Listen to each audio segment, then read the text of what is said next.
Maarte ka ba? As in, art lover na kagaya ko? Tara guys, let's explore the amazing world of fine arts. For today's video, nandito tayo sa Pinto Art Museum. This is Rue, your ultimate lakwatcherong bestie. So pagpasok niyo pa lang dito sa museum, mapapansin niyo na kaagad na very aesthetic ang design niya. Wow! From labas or from the outside. The architectural design was superb at very Instagrammable.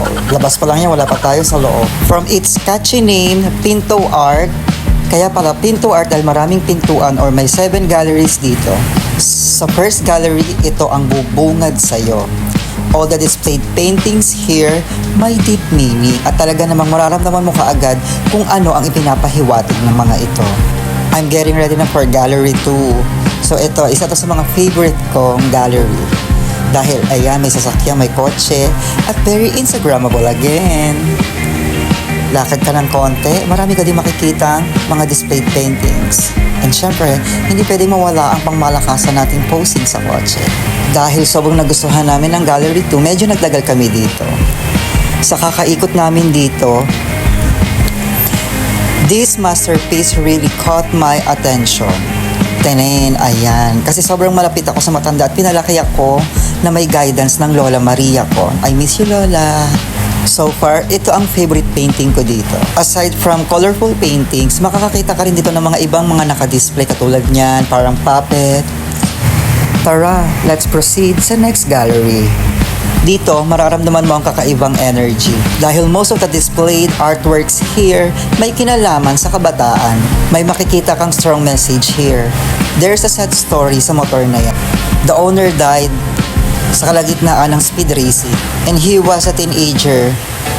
So napag-isipan ng parents ng owner ng motor na to na gawing masterpiece itong motor.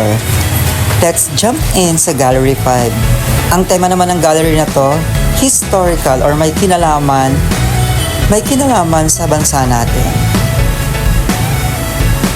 If you are not fan of ancient paintings, maboboard ka dito. Pero kasi ako, na-appreciate ko lahat ng artworks. Sumasalamin sa pagka-Pilipino natin ang mga naririto. Another masterpiece that really caught my attention is this one. O diba, parang sinadya lang na ilagay ng ganyan. Sino ba hindi nakakakilala sa theory ni Charles Darwin na evolution of man?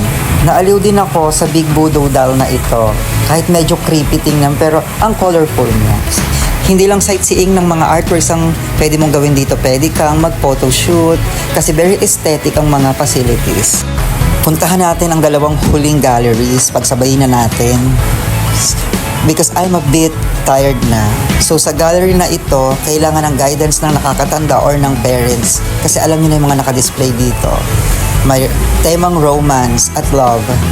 And the last but not the least, ito. Gallery na ito.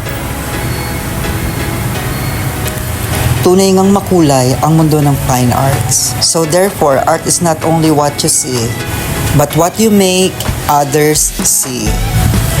Once again, ako si Rue, ang inyong lakwatcherong bestie. Thank you for watching.